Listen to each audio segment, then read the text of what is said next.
Hey guys, what's up?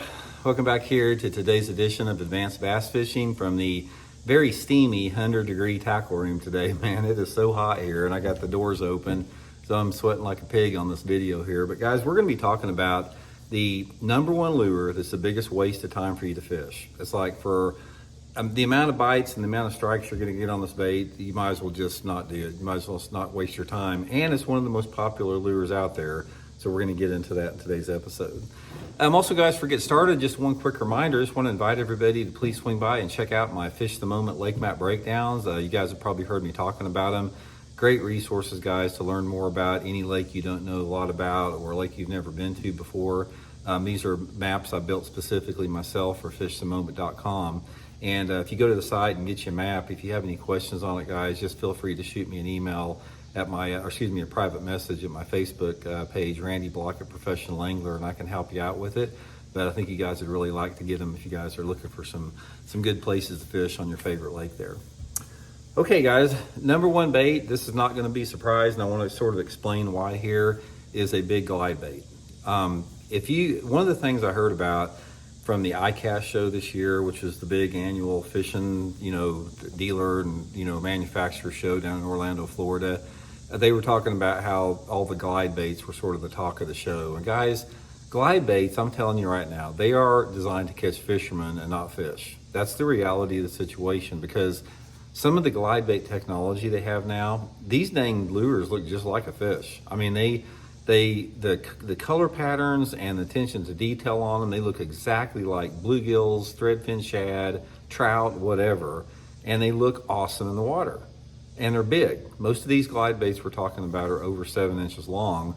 And I can tell you right now, guys, they're a waste of your time. I have force fed them and tried to get them to bite these things, and I've caught some fish on them.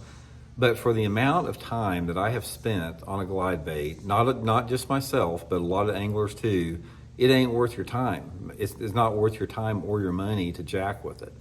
Now, here's some reasons why with that. Number one, it's just the size of the bait. It's just like, the bigger bait that you go to, the less strikes that you're going to get. And when you start talking about a big honking 8 or 10 inch glide bait, it's like the fish have got to be in the perfect mood and the perfect frame of mind, and you got to have the perfect conditions for them to actually bite the thing. Because the most well-known aspect of fishing a glide bait is fish come up and look at it, but they don't bite it. And I've had this happen hundreds of times where I'll be fishing a big glide bait and you'll see this big 4 or 5 pounder coming up and looking at it, and then they get that far away from it and they just swim away from it because they know it's not real.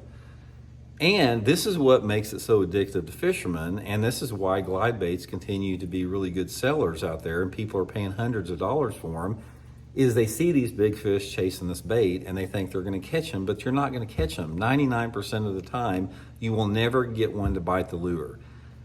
The only ones that bite the lure, are very aggressive fish under the right conditions. When I'm talking about the right conditions, I'm talking about pre-funnel conditions, a lake that's got big fish in it, a lake that does not get a lot of fishing pressure.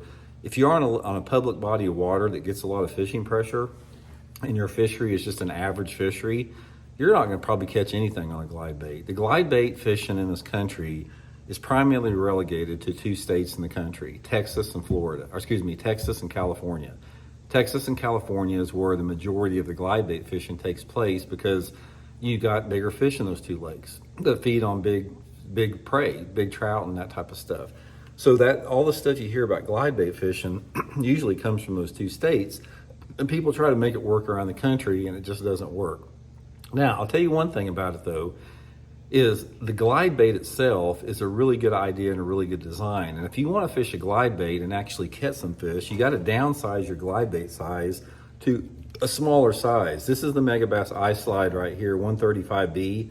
This is like a 6 inch long glide bait here.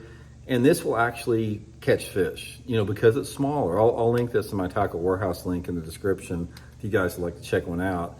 But when you're talking about these big glide baits that are 2 and 3 times bigger than this, you're reducing your strike number down to next to nothing. So if you still want to glide bait fish, one of the recommendations I will have is to go to a smaller glide bait. One other tip that I will give you if you're just really hard-headed and you want to throw glide baits is when you have a fish follow a big glide bait, you have got to speed the bait up a lot. In other words, if you're working your glide bait, along like this, nice and slow, and you see this big one come up behind it, just reel it real fast like that. Almost try to pull the bait away from the fish. Sometimes that will trigger the fish to get a reaction strike on it. But if you reel it like this and you see this fish swimming up on it, they're just going to swim away from it every single time. But like I said, glide baits are a prime example of a lure category that's designed to catch fishermen and not fish. If you want to catch fish, guys, consistently day in and day out, stick to your baits like your shaky heads, your Texas rig worms, your jigs, crankbaits, stuff like that will get you a lot of bites and occasionally a good one. So anyway, that's just my 2 cents on it, guys. Hope it helps out. We'll talk later.